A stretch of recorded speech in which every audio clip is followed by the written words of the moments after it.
Hello, everyone, and welcome to another episode of In Case You Missed It. This video is a recap of February 12th, where we talk about variables and the mod operator. So let's get into it. This exercise is sort of a follow-on from exercise 1. So in exercise 2, you're also going to be dropping a ball from top to bottom, but you'll be doing more. Let's look inside the instructions to see how that's going to work. Now here is exercise, let's see, I'm on the wrong page here. So let's come back here. Let's go to the instructions for drop count. So the objective is we're going to learn about variables, broadcasting, the if statement, and the mod operator.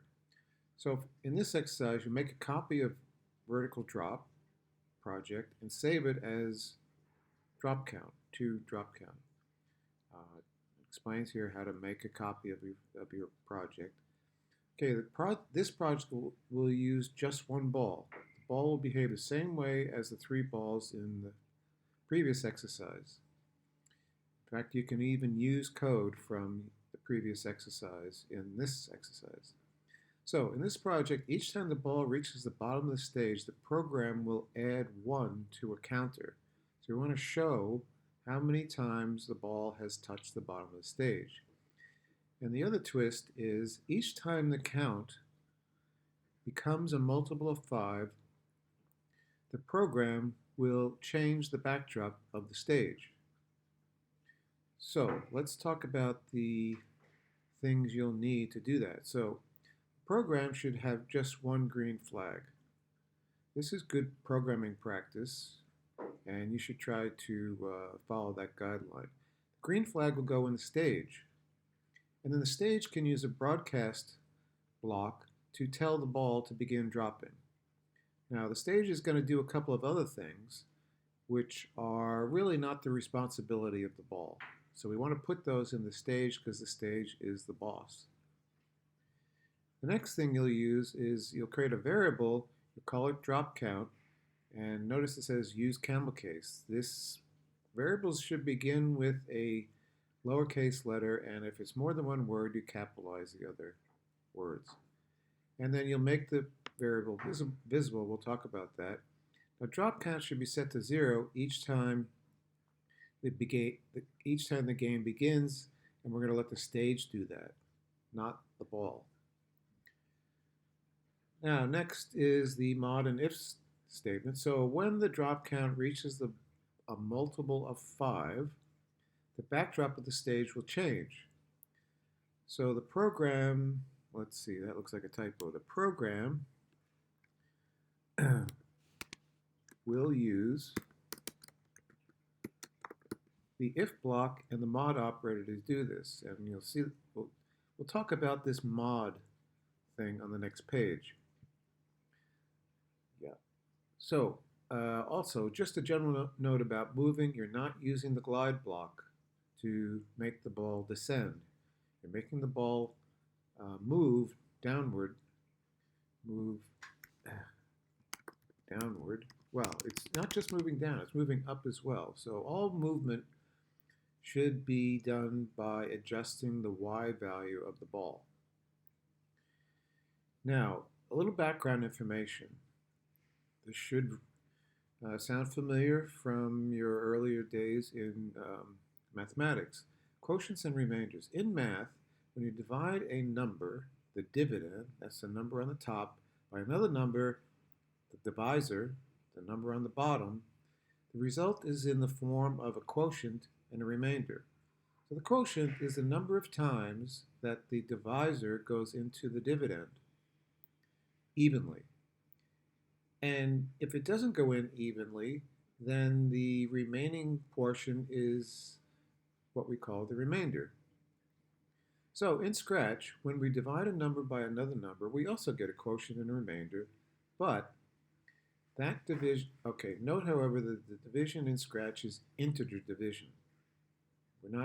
We're only working with integers, not decimal numbers. So in Scratch, if I divide 5 by 2, the quotient is 2 and the remainder is 1.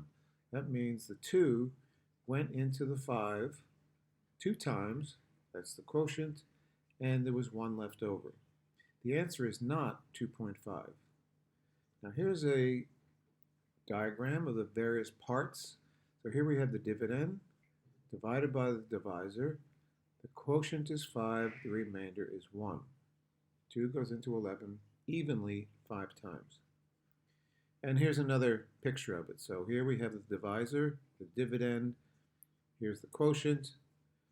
Now in long division like this, you multiply the quotient here by the divisor to get 10, and now we have 1 left over. So in Scratch, we use the mod operator to capture the remainder.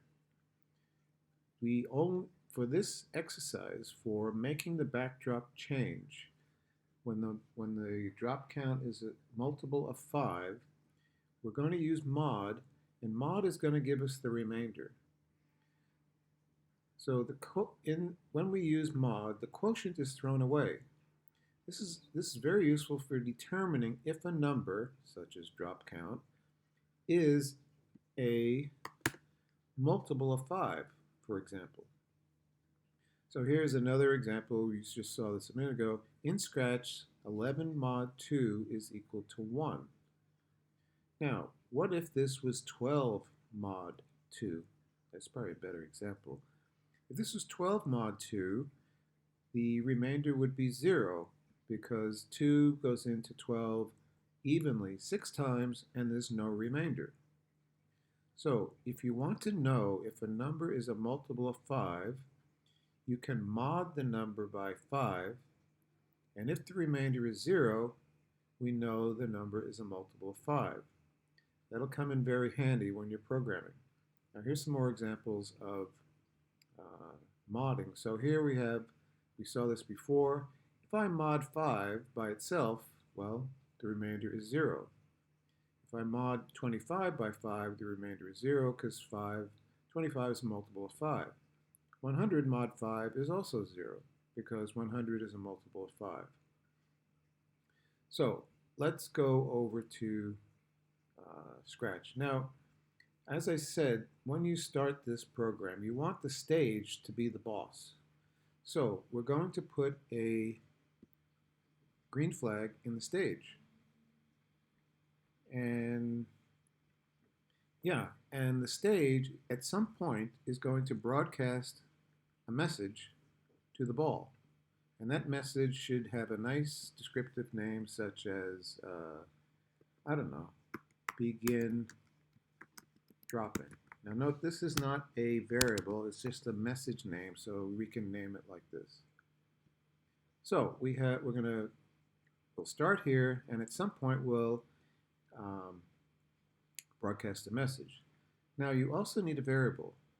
To create a variable, come over here to the variables palette and just make a variable. And we said it's going to be called drop count. And there it is. Now notice it's checked, and that means the variable will be displayed on the stage. If you uncheck this, the variable is not displayed. So we want to see it, and there it is.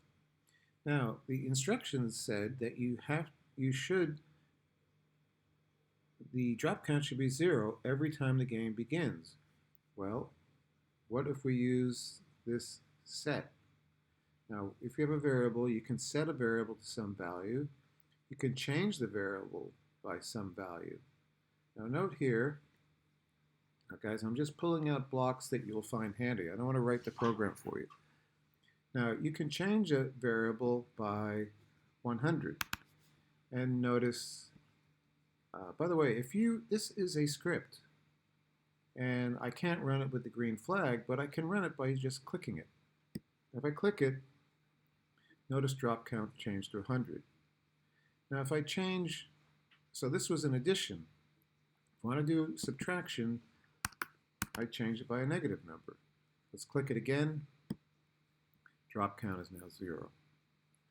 So this can be a handy thing to have, and we're probably not going to use it here, but we're going to use it elsewhere in the program. Now, you can also, when your program is running, you can hide and show variables. So even if this is checked over here, while your program is running, you could be hiding and showing this if you needed to do that. So this is really all the stage needs to do. Set the drop count to 0 and then tell the ball to start moving. So the ball is, let's go over to events. Notice you can broadcast a message and then you can listen for a message. So let's see, which one is it? When I receive, in this case, when I receive the, begin dropping. So when the ball receives the begin dropping message, it will start doing its thing. Now, you already know how to make the ball go down and back up. So you can take that code from the previous exercise. Now, the trick here is each time the ball hits the bottom of the stage, and you can see that from your code, but you know that from your code because you're sending the ball back up to the top.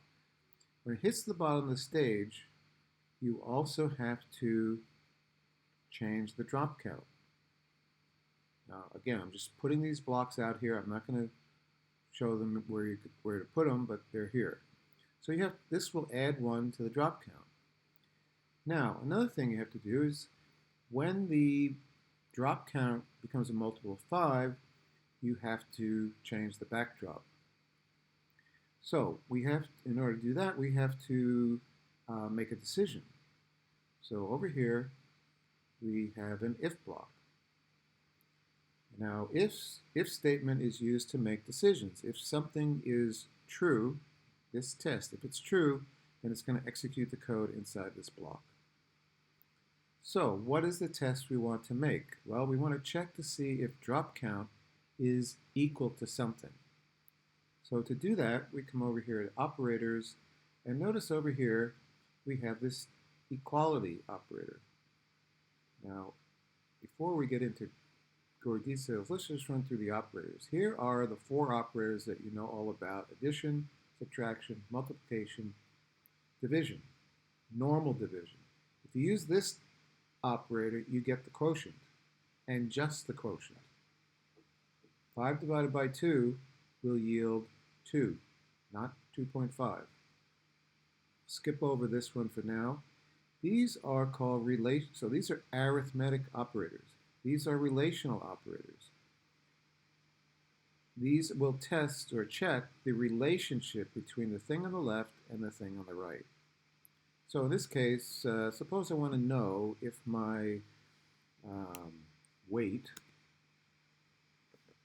is greater than 50. Pounds, kilos, doesn't matter.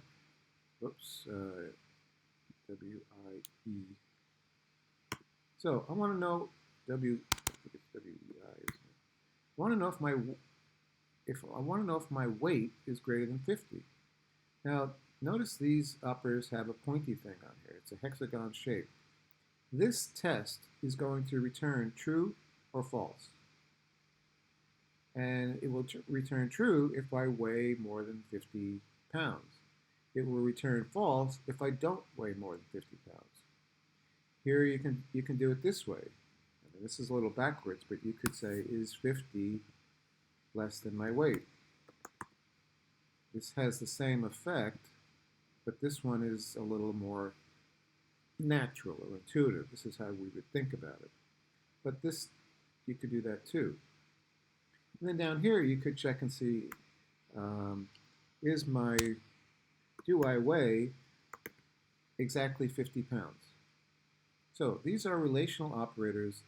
And, well, if I weigh 50, this thing returns true. If I don't weigh 50, it returns false. Now we're going to skip over these. It's 21 hours. Thank you. These are Boolean operators, and we'll talk about this later. Now, another useful set of blocks are these, what we call string operators. You can join 2 strings together. So, for example, if I have this, and I join this together, The result is a new string called apple banana. Now, what if I do this? Oops, I lost it. What if I take this? Guys, this is, I think you won't really need this in this exercise. I'm just saying it. So now if I join, I get apple banana here, and then I join apple banana to apple, and now I have apple apple banana. One word, no spaces. So that's how that works. And yeah, I think you can figure out the rest of these. Now, this is the one we're interested in, this mod, and why they put it there and not, let's go back out, why they put it there and not over here next to this division. This division gives you the quotient. This division gives you the remainder. And this is the one we're interested in. We're interested in that. And we also want to know if something is equal to something. So let's just get rid of this. Let's delete that, and let's delete that. So we want to know if something is equal to something. Let's put this inside. Now you can snap that into the if statement, if block like that. Now what do we want to know? What do we want to compare? Well, we want to know if drop count, you can't say drop count. I mean, you can't type the word drop count in here. But we want to mod drop count by 5. Now, the way to put drop count in there is put the variable in there. So we come back over here to variables, and we drag our drop count variable into here. And now we check, is drop count, well, all this is doing is it's modding drop count by 5. And the result of this is going to be, well, it's going to be 0 if 5 goes in evenly, and it's going to be something else if it doesn't, 1 through 4. So we want to compare this, which you could stick in there, to the value 0. So if this expression is equal to 0, we know that drop count is a multiple of 5. Again, I'm not going to set this up for you. I'm just saying these are things you could use. Now, if this is equal to 5, then you have to change the backdrop of the stage. Now, let's talk about the big picture. Who's responsible for changing the backdrop of the stage? The stage or the ball? In real life, if this was a real stage and a real ball floating around, well, the stage would be in charge of its backdrop, not this guy. Just like the stage is not in charge of his costume.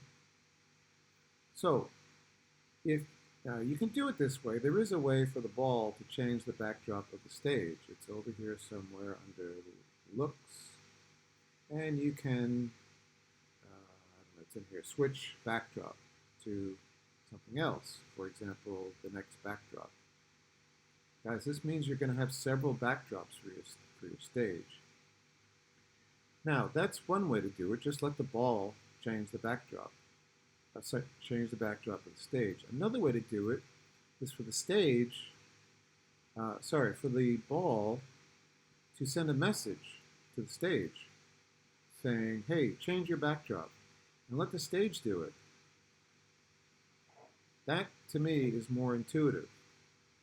Ball is in charge of simply moving up and down. It's not in charge of managing the stage. The ball is on the stage, and the stage is the boss. So I'll let you decide how you want to do it. The ball can manage the backdrop, or if you want to be on your way to being a power user, power programmer, think about sending a message over to the stage and let the stage change its own backdrop. Okay, I think I've talked enough about this. That information should help you with this exercise. If there are any questions, you can always give your teacher a shout out. Okay guys, that's it for now. Good luck. Bye.